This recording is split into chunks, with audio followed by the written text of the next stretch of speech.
And welcome into the second half of the Fantasy 4-Pack Week 5 Countdown Show. I'm your host, Ian Power, joined as always by Matt Vitale and our special Thursday host, Jeff Gagnon, breaking down the second half of this Week 5 slate for you guys. There's going to be a little less in the way of games we have to break down today, sadly, due Thank to you, COVID. some COVID-related news.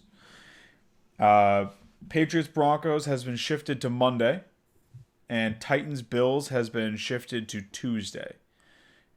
Of the two of those, I expect Patriots Broncos to be played. Titans Bills, I'm a little more worried about. I'm at least happy they moved it to Tuesday so they get a little bit more time to try and get some practices in or get some, negative results, across the board. So I hope it is. I think the big thing that's frustrating about this game is that everyone's getting tagged with COVID are the players that you're not starting. They're just random people on the team. Yeah. So you can't at least throw them in your COVID slot if your league has that, to free up a bench spot to pick somebody else up. You're just, waiting in the wings until they either don't play or play. So, yeah. I mean, what we're doing for our league, obviously, we're allowing for players to be subbed in if Titans, Bills, or Patriots, Broncos doesn't go. So I urge anyone listening, talk to your commissioner, ask them if they will allow for substitutions. If you have a player on your bench that you want to be able to sub in the event that, A.J. Brown or Derrick Henry or Stephon Diggs or, Josh Allen can't go on Tuesday. Obviously, you're not really left with any other options at that point. Talk to them, see if they're willing to allow that, because that does allow you to still try and play them in the event the game does occur. But yeah, we need to see at least 2 days of no positive COVID tests for this game to happen. So hopefully the Titans can get their shit together, because it seems to this point like they're kind of struggling to do that. Some other news: Michael Thomas back at practicing in a limited fashion. Sounds like there's a good chance he plays this weekend. If he does, I'm a little more interested in Drew Brees potentially as a streaming option. He's someone who might have been dropped in a lot of leagues, but otherwise I'm not really interested in him. I'm also, honestly, if Jared Cook plays this weekend, if Michael Thomas gets back out there, I think I'm more interested in playing Jared Cook as well, just because that offense seems to function better with him on the field. Julio doing individual work today, likely a game time decision. I still expect him not to play. Yeah, he's only making progress per coaching staff. So I think he might still be a sit, just because, like I said, you don't want to roll him out there just to get injured. And what the Falcons should win this game, but with how they've been playing, I guess it's a coin flip now, because I'm hoping they lose it, honestly. I want to see Dan Quinn out on his ass. I mean, he's just such a bad coach. And, they already toyed with the idea of firing him last year, and they gave him, a chance to, play for his job, basically, and he recovered, to his credit. But, it's like when a player starts toying with retirement. It's like, if you're already at the point as a team where you're like, oh, we might fire you, it's like you should just fire them. That they have deficiencies that are going to bring your team down. You're just submitting yourself to more mediocrity by convincing yourself that they're the one, It's like it's being with the wrong boyfriend or girlfriend for, 4 years, because every anniversary, oh, is this the year they propose? Dan Quinn's never winning you a Super Bowl. Get rid of him. Yeah. I feel like he is a lesser version of I always forget his name. We have this in the notes. The Steelers head coach. Mike Tomlin. Yeah, Mike Tomlin. I was thinking. I had Noah Fant's name stuck in my head. I was like, I know he's not the coach. I know it. You feel like Dan Quinn is a lesser version of Noah Fant. Expand upon that for us, Vitaly. Well, he's got 0 catches on the season, 0 yards. That's fair. I guess aren't we all lesser versions of Noah Fant? Well, there's other people who are catching more balls, but true. No, like I said, I just think he's riding off of a team that's able to produce with star weapons, so it makes his coaching look better. Sure. And I think Tomlin's been riding that same high with just juggernaut offenses. for years, and then having the steel curtain and bringing in a ring, like a 2 rings. Sorry, but like these are these coaches where they get by with subpar coaching by making up with talent. Sure, I guess it is a lot easier to win games when you have Calvin Ridley and Julio Jones and Matt Ryan, which Roddy White. I don't think Roddy White made it to the Dan Quinn era, actually. I don't believe so, no. The Falcons have been blessed with talent, and it is going to waste, a la like early 2000s Chargers with Wade Phillips, when they just had those like teams just loaded with talent and they got nowhere because Wade Phillips is a terrible head coach. Like, feels the exact same way. So I can't wait for him. I usually don't people lose their jobs, but him and Adam Gase, I'm like, oh Lord, I see what you've done for others. Like,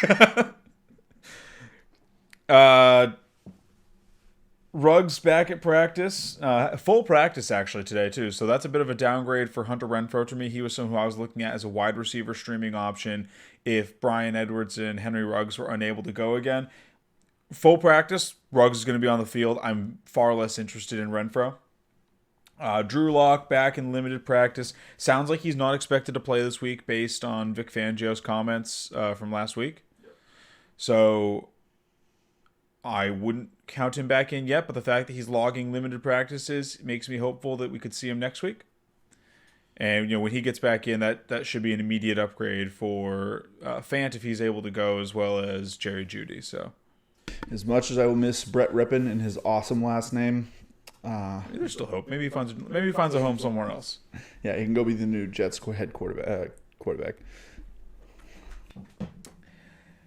And then Lamar Jackson, a DNP for the second day, but it is said that he is expected to play. I would still grab it, especially with the plethora of streaming options this week at quarterback. I would still grab a just in case guy, but I mean, if Lamar Jackson goes, you're starting him, right? Yeah, like you said, you're not worried about the back-to-back DNP. Yeah, I think that offense is just too good, and he is one of those guys though where if he's limited, I think it hurts his value a lot more than some other guys. I think it depends on what he's limited with. I mean, if it's like a shoulder or something, I don't care. Yeah, he can still score 102 on the ground with a bum shoulder, like whatever. No, it's like with the guys like Big Ben and Aaron Rodgers. If they've got a bum ankle, but I don't care what's bum on them as long as their throwing arm works. Lamar Jackson is the opposite of your typical quarterbacks. You are worried about running back injuries with him. Like how are his knees and ankles though? All right, before we dive into today's slate, just make sure to follow us on social medias, hit the subscribe button on YouTube, hit the notification bell, so that way you're notified whenever new content comes out. And make sure to share us with all your friends, family, pets, trees that you might talk to on your way to work, annoying customers, whatever. Share us with everyone. The exposure helps us, get a little more notoriety, more views, and that translates into an ability for us to be able to put out more content for you guys. So, sorry, I got an update from ESPN about Broncos Patriots. It was just them telling me that it has been moved to Monday. So late as always, ESPN. Good job. Where was I? Yes, socials. Yeah. And and playing us in Circuit City if there's still any Circuit Cities. Yeah. Just put us on those toss us on like ESPN First Take. Just put us on like barbershops and stuff. Yeah, just let us run on those TV samples. But really, any and all exposure we can get helps, and it helps us put out more and more content for you guys. So that's really the end game here.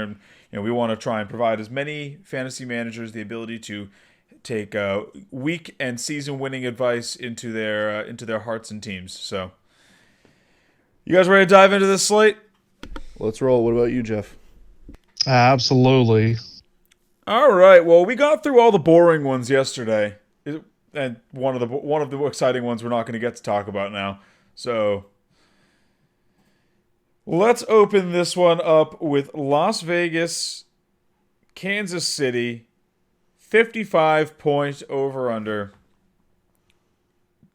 The biggest dog... Oh, I'm sorry, not the biggest dog on the slate. The second biggest dog on the slate, 11.5-point underdogs, the Las Vegas Raiders. whew, they are not giving them a snowball's chance in hell against these Chiefs. Should be a fun game for fantasy, though. I mean, it's fair that you put them as that much of an underdog. It is kind of funny to see how hard they are against the Raiders when the Patriots just played them without a quarterback and they were still closer. But I expect this to be kind of a get-right game for KC's offense. I don't think you're going to see... I mean, granted, they still kicked it in at the very end of that game, as we know that they can do. I think you're going to see a more classic Chiefs games here. This is just going to be Pat Mahomes putting on a show against the Raiders, who I think are just going to be plodding along behind them. Yeah, I mean, Bill Belichick's one of the greatest defensive coach, or just one of the greatest coaches of all time, but he is a defensive coach. And piggybacking on that too, the Raiders have been to limit Patrick Mahomes. Obviously, you can't shut him down, but like that's kind of what you expect when you're playing the Patriots. You know, they're going to scheme to take away your greatest option. The Raiders aren't the Patriots. And what would you have on that one, Jeff? Yeah, and piggybacking on top of that, the Raiders' defense have just been absolutely atrocious this year. They seem to apply no pressure. I think they've only got 4 sacks this entire season in 4 games. They're not going to be able to get Mahomes, and Mahomes is going to have a field day there. I could see Derek Carr struggle a little bit. The Chiefs' defense has been a little bit better than I expected. So, yeah, I think Vegas has got it on the money. Week. I mean, if only they had a defensive star to rush the quarterback, like Khalil Mack or something like that.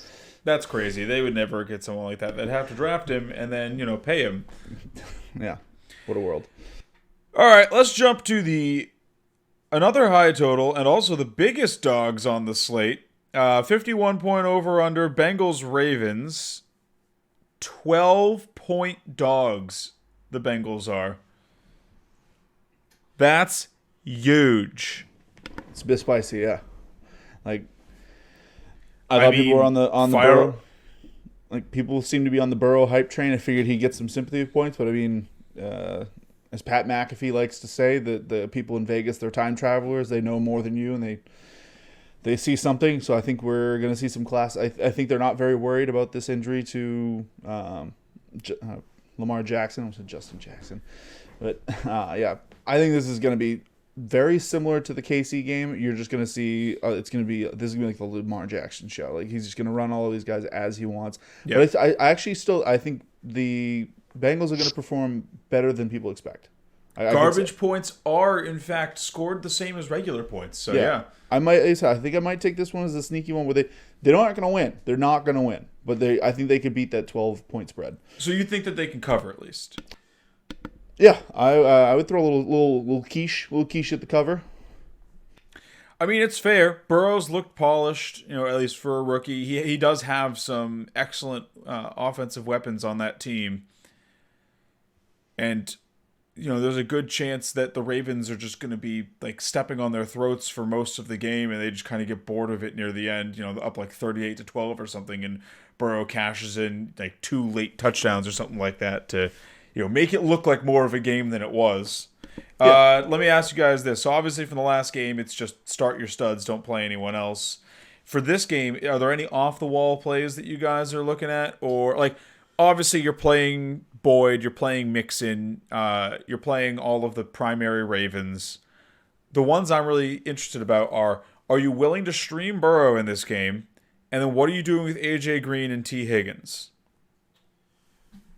If I've got an option, I'm going away from the pass catching options other than Boyd, because I think Boyd finally got to show his spot in this offense, to show that he's got the skill that he deserves to be he can be a number 1 target for Burrow, and I think Burrow's keying in on that.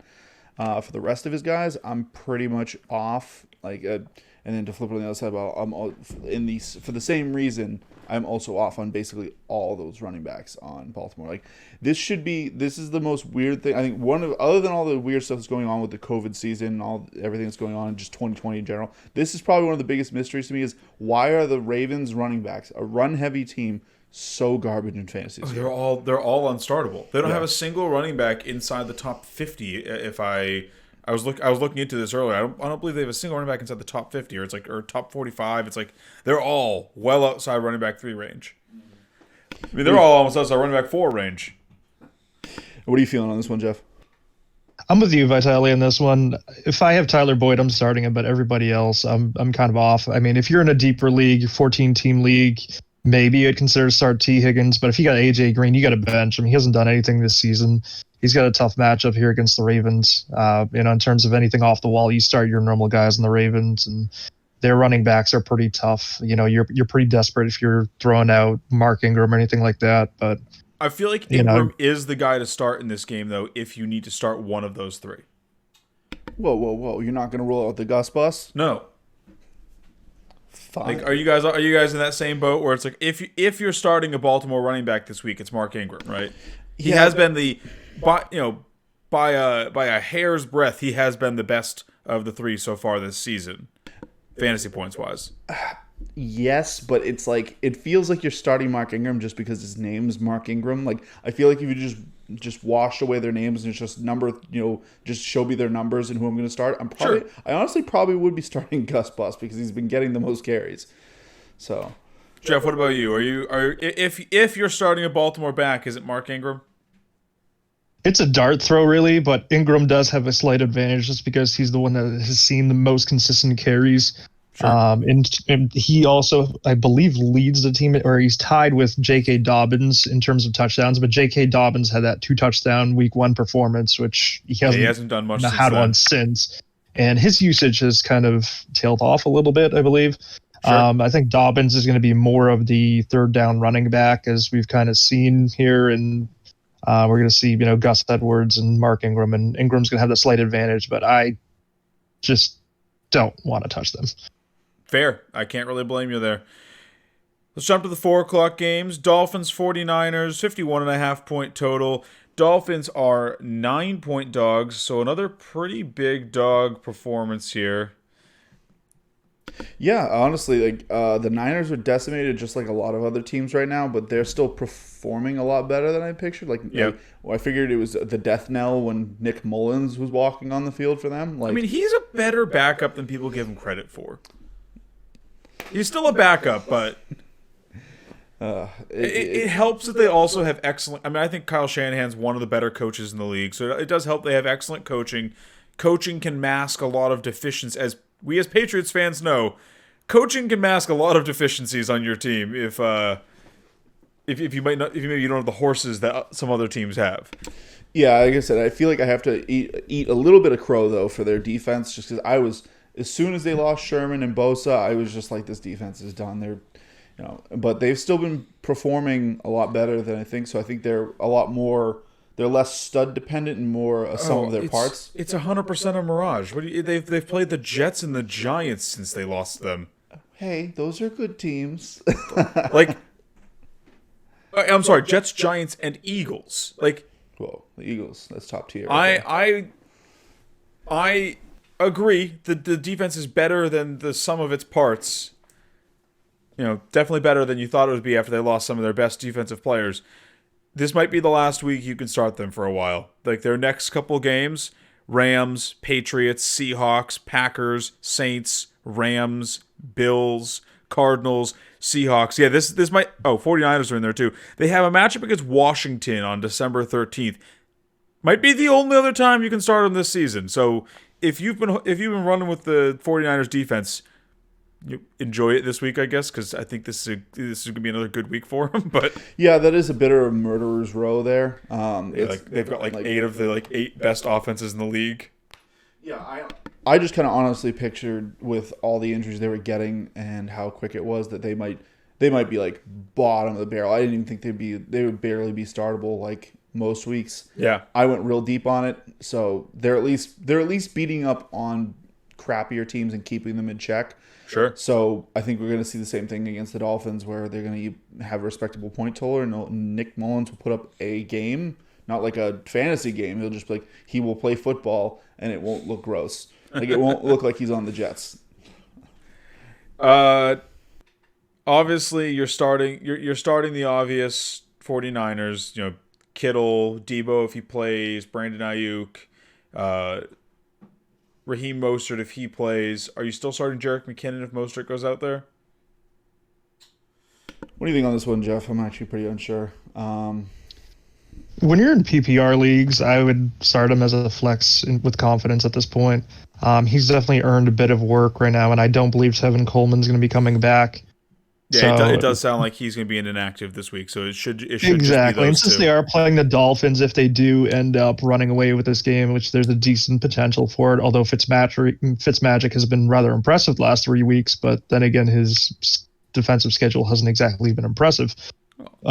He's also been We good for can 3 certainly weeks, so see he's due to them. turn back into a pumpkin. Yeah, there's always that week. It happens after like 2 or 3 really good performances. I think he's due to just absolutely just ball out and in the worst way, but like just ball out by throwing a bunch of turnovers. Yeah, this is the way we've seen his entire career. He's about to go from Fitzmagic to Fitztragic and start completing a lot of passes to the opposing team's D-backs. Like, as much as I love Fitzmagic, it's kind of like clockwork. He's like, oh, well, I've got 3 or 4 good games out of him. Like, time to hang it up. Gotta have to have those Tua rumors out there too. Will he take over soon? Fitzmagic stinks again. I mean, it sounds like Fitzpatrick kind of expects it to. He's kind of just being the elder statesman, running the team and coaching Tua a little bit as a quarterback, or as like a player coach a little bit, like trying to help him develop into an NFL player. And there isn't really a lot of better players I think you could have as a sort of like player coach or mentor on the team than a guy like Ryan Fitzpatrick, where he's had a long career, been on a lot of different teams, never been a locker room issue. He seems to be a well-liked guy no matter where he plays. I feel like he's probably a pretty good person to sort of learn the more intangible parts of football from. Oh yeah, and I hear the Texans have an opening for head coach and general manager too. So if he retires after this year. Yeah, like he does get the benefit. Like it's a rare benefit that him bouncing between all these teams. He has seen different organizations, how they run. He has seen what works and what doesn't. Yeah. So I think he is not a top tier quarterback that you want like an elder statesman in that sense, where it's like a guy who's riding off in his twilight, getting to coach the up and comer. He is a great guy there for Tua, but and the retiring legend might be less. Look at Aaron Rodgers or Tom Brady. They don't want to pass on their secrets to the new guy. They want to take those with them to their grave. Like, you might actually learn something from Ryan Fitzpatrick because he's just here to have fun. He's not playing for a Super Bowl. He's playing because he loves the game. I'm actually surprised. I figured one of his last years he would have just tried to back up some hot team that might get him into the playoffs and let him at least get a backup ring. All right. Speaking of the Dolphins, based on how Fitzpatrick plays, and he's actually one of my favorite quarterbacks to actually watch. Not because he's the most talented quarterback, but he just goes out there and doesn't care. Like, you see him scramble, he takes big hits, and he just pops up like nothing happened. Like, he's there to have fun. Like, this guy might never retire, to be honest, but he's a joy to watch, even though he is on the Dolphins and not exactly the greatest team. But whenever the Dolphins are in games, he's a joy to watch. Speaking of the Dolphins, you're starting Devontae Parker in this game. The 49ers, as I said, they are a bit of a mirage. They've played some putrid offenses, but they have been very, very good against basically all of the positions. Are you starting anyone else in this game? If you have when I asked that, I'm saying, if you have the option to bench them, are you starting Myles Gaskin or Mike Gesicki this week, or are you streaming over them if you have the choice to? Because you likely do with both of them. Those guys are both likely either late round picks or waiver wire ads in Gaskin's case. So, are you benching them this week if you can? Gesicki, I think there's enough options out there that I'm more comfortable with, where I'm going to probably be benching him. Gaskin's the tougher one just because of the lack of depth right now at running back. You might need him. So if I do have this start, he is a guy I'm looking to not start if I can find a way. So, yes, I guess I'd be in this situation. Yes, I'd be sitting him. Jeff? And I'm the same way as Vitali here. I'm rolling out Mike Gesicki if I have him, as long as I don't have a better option at tight end, of course. I'm not overly worried about him. He'll still see his volume, his share in this game. Yep. In terms of Myles Gaskin, I'm okay with him in a PPR format, but you got to temper your expectations here. Sure. I would see him more as a high RB3 this week. He doesn't really get the goal line carry, so he doesn't really have that touchdown upside. I mean, anybody could bust one out for a touchdown, but Jordan Howard's the guy there, so his upside is very limited in this game. So to put it succinctly, you don't agree with me because I'm sitting both those guys. You're comfortable rolling them both out. Oh yeah, like I'm comfortable with Gesicki, but it depends on what other options. I've seen plenty of teams that roll out with two really good tight ends, but I'm more confident in Gesicki than I am with Gaskin this week. I'm in your boat, Vitale. I'm sitting both these guys. If I'd start Eric Ebron over Mike Gesicki this week. Like, I am looking for a way to put them on my bench. I'd probably start Dearness Johnson over Myles Gaskin if I had to, because I think he's going to at least get some of the work. I'd definitely start either of the Chargers running backs. Like, I'm looking for ways to stream over Gaskin this week, because this could be an ugly matchup for him. Yeah, it's honestly why I'm super surprised that looking at the line they have here, they have the over/under set at 51.5, and that seems high. Like, I'm surprised this is breaking 40. I think it's high because I think you can potentially score on them through the air. But you also look at how many points the Dolphins are getting. A lot of that scoring is going to be on the 49ers side of the ball. I think you could see, one or two touchdowns, scored on the Dolphins side, and the rest of those points are 49ers. Maybe some defensive points that shock you. Fitzpatrick throws a bad pick and they get to just run it back. I guess, like I said, this still feels like a 45-point game to me. Sure, it might just be a high total. Let's jump to the next one here. Another high total, another massive line. 54-point over/under. Giants are 9-point dogs against the Cowboys. We might finally see the Cowboys rack up an important in-division win, too. Really separating themselves from the pack. Nope. Just to let you know there, Frankie, since I am using the computer he typically sits at, it looks like he set his line for this one. I went ahead and I gave him some sage advice. I swapped that. He had the under, and he was taking money line for Dallas. I went ahead and I just gave him the money line for the Giants because they're totally going to win this one. Sure. And I gave him the over because I feel like the Cowboys are going to figure out a way to just let Danny Dimes look like Aaron Rodgers this season. Like, their defense is... The Cowboys have been finding ways to let everyone look like Aaron Rodgers this season. Yeah, like they are making like what they're doing. I wonder what Aaron Rodgers would look like if he played them.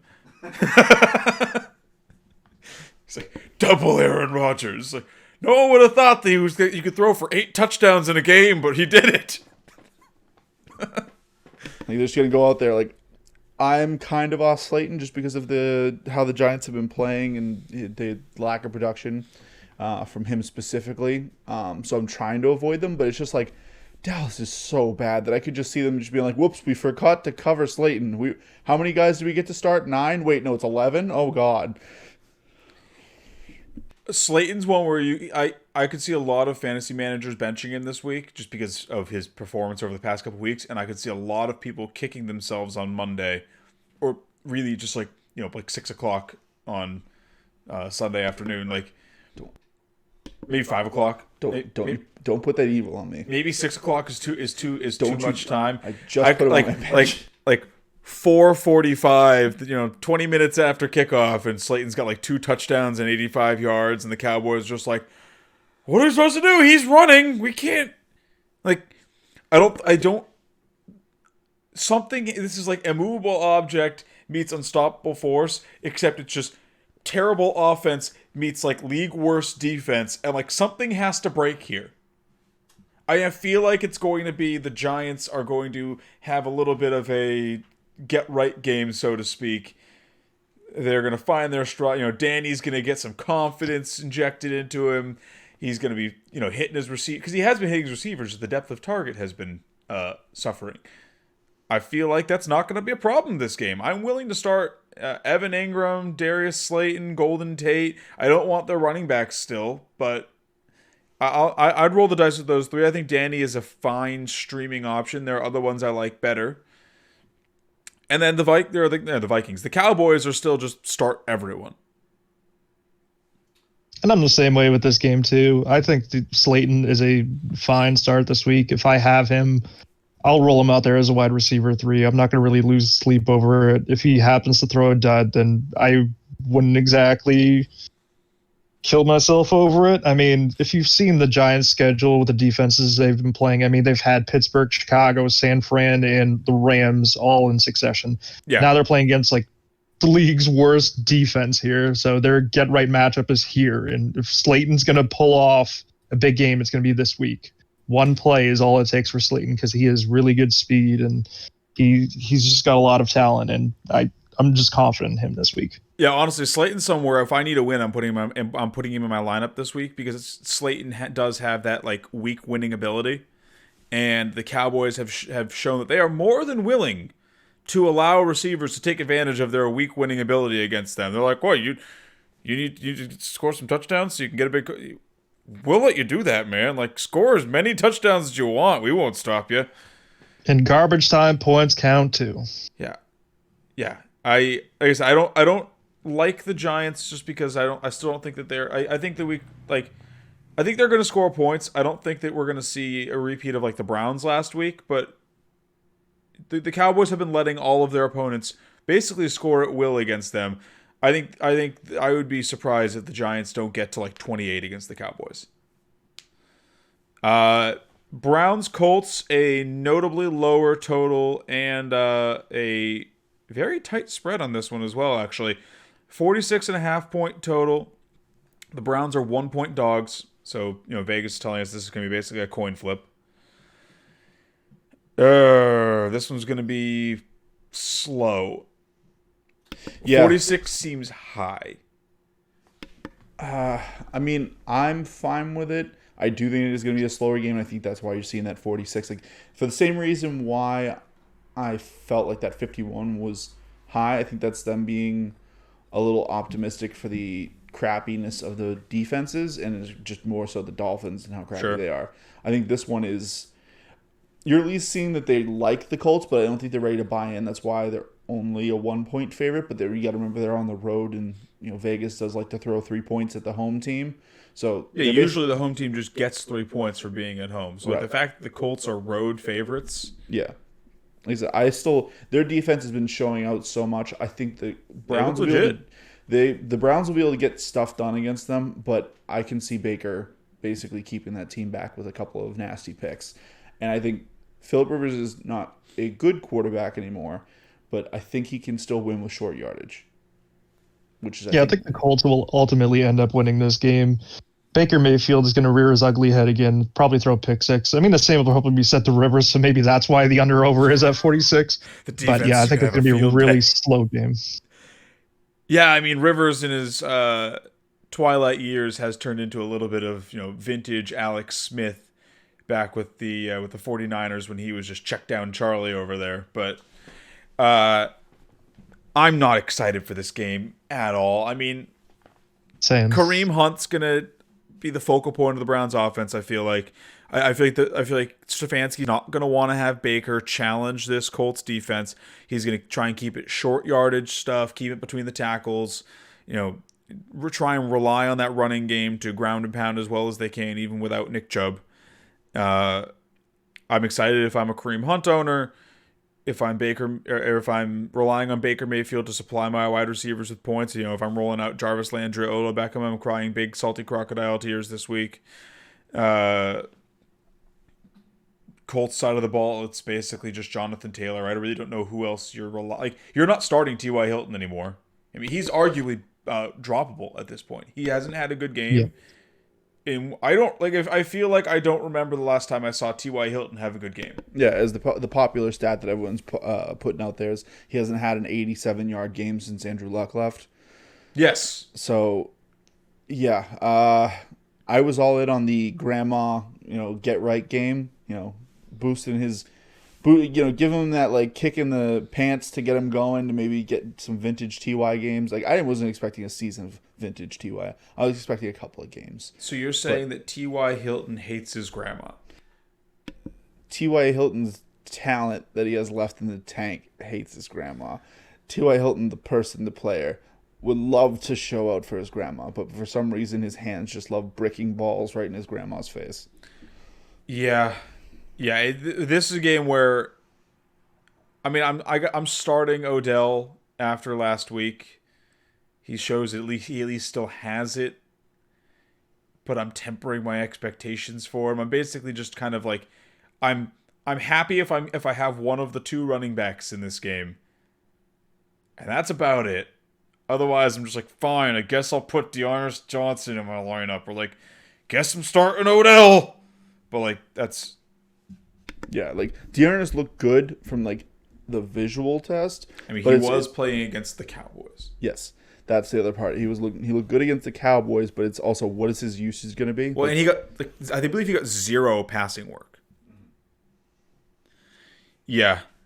Although I should probably amend my I don't want any Giants running backs. You know what? Devonta Freeman's probably a fine play against the Cowboys. All right, let's get to the last game on this Sunday slate here. Massive 56.5 point total. Vikings are 7-point dogs against the Seahawks. This one's going to be a scoring bonanza. It's going to be a great Sunday night game. Kirk Cousins was obviously Frankie's favorite streaming quarterback of the week this week. You're a big Justin Jefferson fan. I'm also a big Justin Jefferson fan this week, as we'll get to in a few moments. I feel like this is just start everyone. Yeah, you want the primary pass catchers in this one, and of course you want the running backs. Just to the cool, like, you want most everyone in this matchup, and like I said, I think it's also just a little inflated for me why I like Justin Jefferson because Frankie basically gift wrapped him to me. So, but I feel like we can blanket statement for this one, just say because like this one doesn't. I feel like there isn't a lot of breakdown needed. It's just start your people. You know. There are the obvious names. This one that you're starting. You're not diving deep because the Vikings don't throw to anyone that isn't named Justin Jefferson or Adam Thielen. But it's just like you're starting the obvious ones and you're just moving on. You know, if you've been relying on these teams to this point, you're not benching them for this matchup. This should be a 0 defense played. Yeah, and honestly, one thing I was kind of looking through as I was trying to just suss out some trades recently. Honestly, if I own one of the Seattle wide receivers. After this game, I'm selling them because they're going to have a huge week this week. Should be able to bring in a W for you. But when I looked back at you want to talk about somebody who looks like a mirage? This offense has played some of the worst defenses to start this year. Yeah. So they're letting Russ cook, but I think this is where, like I said, this is where it cools, and we're going to see some more classic Russ, some more 250 and 2 touchdowns, like nothing sexy. So sell these two while they have sky high value. If like I said, that'd be my strategy. Yeah, I mean, I'm going to add in a hot take here too. In week 6, I don't think Russell Wilson is going to score any fantasy points. Well, like I said, obviously he's on his bye, so he can't score. But I'm talking about after the matchups after this week. Like maybe you sell him now, but it's a little late in the week. And this is a juicy matchup for them, so I'd rather get the points and lose a bit of that and have that big resume of just great games for both of those receivers. Like, sure. And I think you can turn them around for a mint. All right. Well, that'll do it for the Sunday slate of games. To round out this episode, let's jump to our starts and money picks of the week. As always with this segment, I will go over our record for the viewing audience as well as how we did last week. I have regressed to 8-16 after a hot start. You have moved to 10-16 to move into first place. Frankie did not log any picks last week as he was swamped at work. So he is remaining stagnant at 6-12. And Jeff had a perfectly average first week, going 2 for 4. So I'm hoping to get back on track this week. I'll lead into this segment. Drop mine. I was talking about Justin Jefferson already. I think he's in line for a big game. Obviously, a huge total. I want to target this game anywhere I could. I considered using him as a money pick this week, but I like him better as a start because he's a guy you grabbed off the waiver wire or late in drafts. He might be someone that you are considering benching this week for another one of these guys who's been popping early, or maybe you have a Robbie Anderson or a T. Higgins or Darius Slayton. These other options out there. I would use him over basically any of them. I'd use him over some guys that have been like AJ Green or T.Y. Hilton. I'm using Justin Jefferson instead. Like I'd consider starting him over a lot of, I'd say like top 36, even maybe some top 24 guys this week. I think he's in line for a really big week. Because obviously, he's one of 2 pass catching options in that offense. So Seattle doesn't stop people. The Vikings are going to be throwing. They're massive underdogs. Like he's a no-brainer start to me. And then James Robinson versus Houston. Talk about another guy who kind of came out of obscurity and is winning fantasy managers' hearts and minds. He's been on a hot start to begin the year. There's no competition in that backfield. Houston's defense is terrible.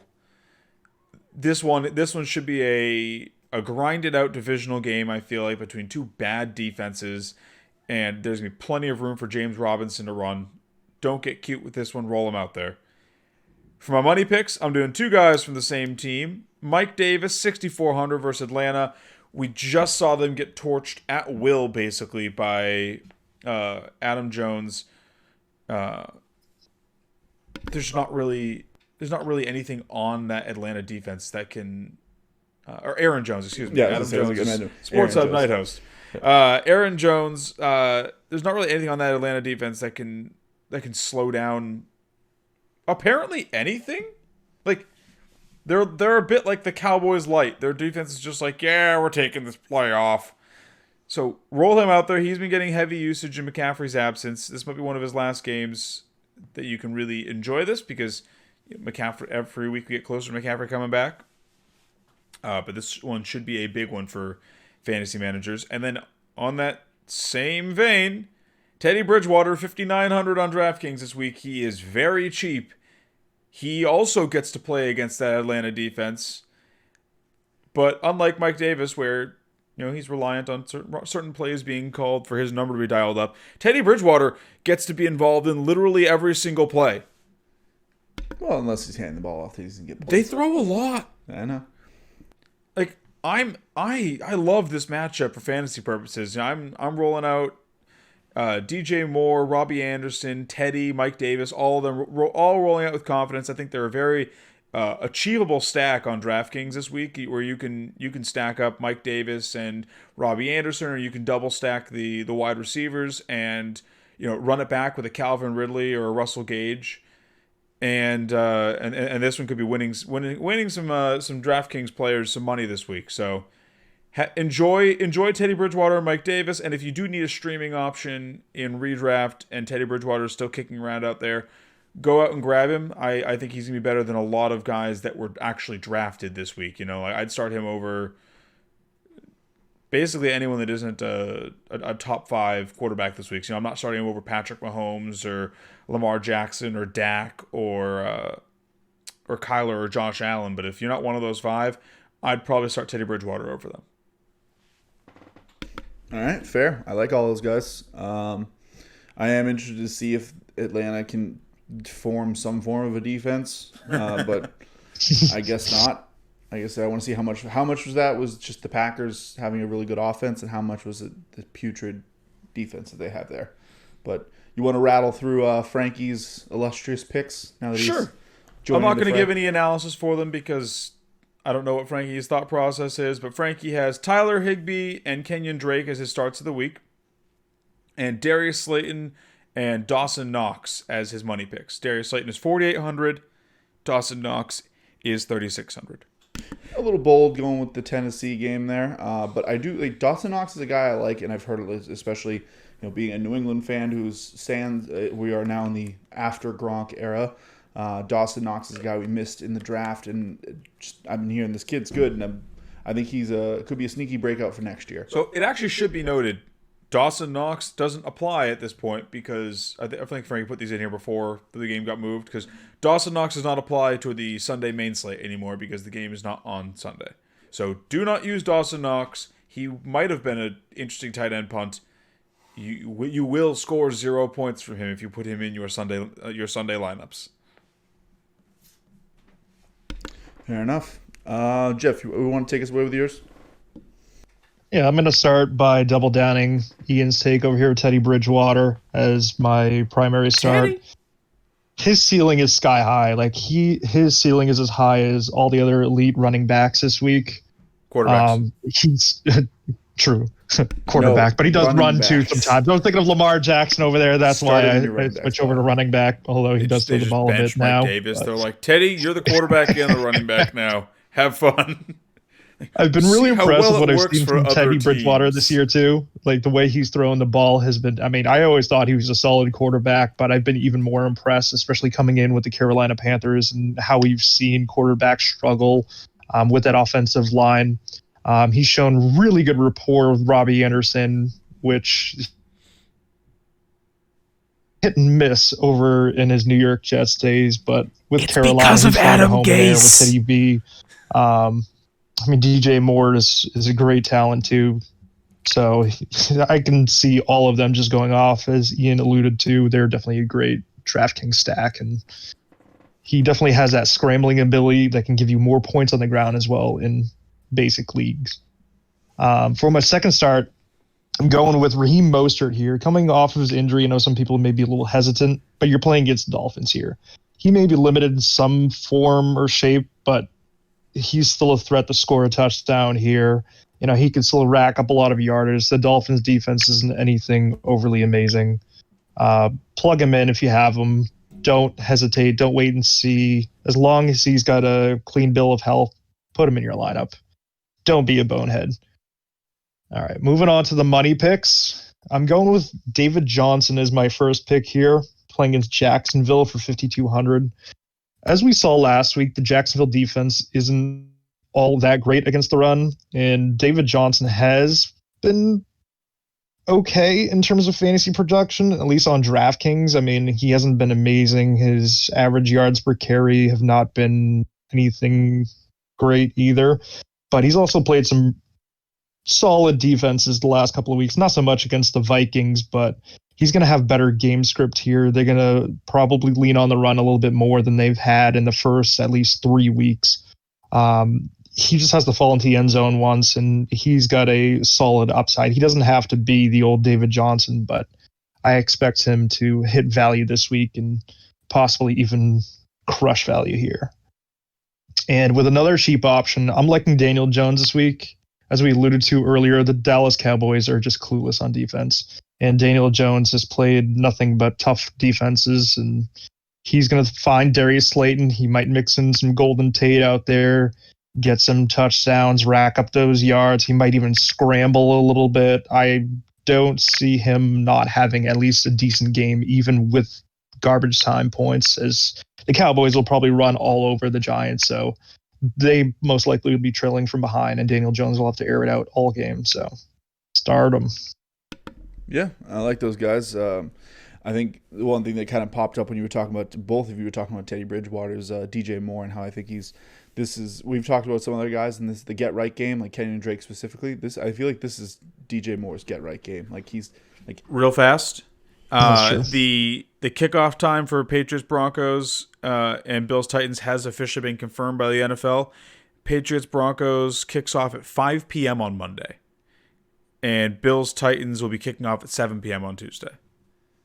So I saw rumors about it before, but I didn't see that it had officially been announced. I just wanted to confirm that for our viewers. Oh, well, that changes so much for me. It doesn't, but to get to you just gotta get out of work quicker. Yeah. To get to mine, for my starts, I've got Justin Herbert against New Orleans. New Orleans is a solid defense, but we've seen that their offense is plodding, to put it lightly. Sure. With the aged Breeze, and we've seen that Breeze he's turning it over. He's not taking care of the ball as much. So Herbert's been slinging it. Like, they've been just letting him go out there and just gunning it at Keenan Allen. So I expect him to do the same. Like I said, he should be 3 games in a row with 300 plus yards, but he missed it by 5 yards, and he only threw the ball about like 25 completions. So I think this kid's showing out, and he's gonna be behind, because I still think, even though that offense is plotting, it still has Alvin Kamara, maybe Michael Thomas, Jared Cook. Like, there's still weapons there to get it in the end zone. So I think he's gonna be playing behind, just chucking the rock a lot. So for you people out there, if you're missing Stafford this week, if your quarterback's not lit up, if you're a Breeze owner and you want to look for someone else, I'd go on the other side of the ball on this one. For my other start, I'm going with Russell Gage. They're playing Carolina. That team hasn't looked great, but then again, it's missing some of their top options, and I don't need Matt Ryan to have a great game to have Russell Gage have a great game. And like I said, I expect Julio's probably not going to play, or if he is, he's going to be a little bit of a smokescreen. And Ridley's been banged up all week. Russell Gage, of their top 3 options, is the only one without an injury designation at this point. So you just need them to not target everyone on the team 5 times this week. Yeah, I think we're going to see more. I think they're going to get away from that, seeing how they saw how well that worked for them. Maybe they throw it to the guys with talent on their team. That's dumb. Yeah, keep focusing Christian Blake and Zacchaeus. Yeah, so go get Zacchaeus or something like that, whatever his name is. But no, Russell Gage, I think now that he's healthy and confirmed, no injury, he should be a good to go for this one. Great flex option, wide receiver 3. As far as my money picks, I went with Antonio Gibson and Gardner Minshew. So, I went with the spiciest quarterback here, the most expensive. You got to pay for that premium teal steel. Sure. He gets Houston. I'm not afraid of that defense at all. I think this is going to be, as Jeff spoke about with David Johnson, Jacksonville can't really stop him either. I think this is going to be just kind of a crappy ping pong game. They're just going to have to keep going back and forth. It's just going to be who can win with okay points. Minshew's also people don't always don't really think about him when they think about running quarterbacks, but he does run a fair bit, and so he can really give you a good floor with his rushing yards. And then Antonio Gibson is the one when I saw him at $5,000, I was quite shocked, just because he has been putting up consistent numbers in the teens, getting a touchdown. And then when they swapped to Kyle Allen, who, he at least right now, Antonio Gibson is not Christian McCaffrey, but Kyle Allen's shown that he knows how to use a running back to their potential. He's not a great quarterback, and I think the Rams are going to take away a lot of those top, deep targets. So I think this could be a rough one for Scary Terry or F1, whatever you want to go by, but he prefers F1. So for me, I'm going Gibson, who could just get peppered with targets, as he's already shown to be able to do. Get in the end zone again, because he's clearly, the team likes to use him in the red zone, and get you 60 yards. He's going to get you a multi-tool 50 through the air with a couple of catches, 60 on the ground, and a touchdown. That's more than going to pay for that $5,000 tag. Sure.